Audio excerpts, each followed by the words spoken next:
mums ir beigušās kārtējās olimpiskās spēles. Ir patīkami skatīties, man patīk kā kērlings, man patīk kā sportistam hokejs. Protams, hokeju es tikai kā līdzjutējs esmu hokejists. Man nepatīk, kā Makinens izprovocēja Somu uz noraidījuma un likumsakarīgi šodien, tas ir 22.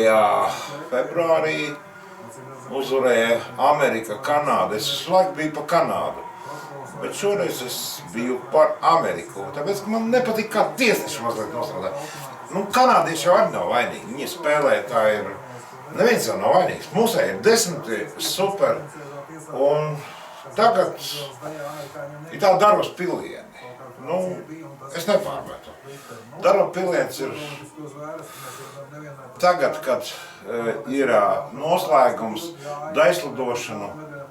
Latviešu žurnālisti skatās, intervē, daislidošanu. Tas ir skaists sporta veids. Pamēģini to ar tās lidām izdarīt. Bet nejaušām parādā Džekiju Čanu publikā. Un Latvijas žurnālisti nevienu vārdu nepieminēja. Vai tad tiešām viņš ir tik mazsvarīgi sarunā? Jūs varētu izvērst to tēmu, ka Džekijs Čans skatās daislidošanu. Viņš ir pats kaskadieris, viņš pats ir...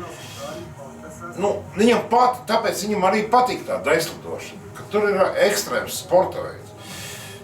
Bet mīļie cilvēki, olimpiāde ir pagājusi.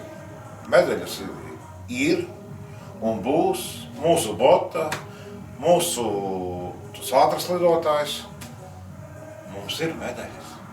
Mīļie cilvēki, priecāsimies par Latviju, lai nākamajās olimpiādēs. Un Ozoliņš pievadījās olimpiādē. Viņš ar savu tevišķīgumu, viņš pat Larkinam pateica, neiztiec mūsu hokejistus. Priecāsimies par pozitīvo. Prieks līdz nākamajai olimpiādē. Tagad jau būs vasaras. Atā.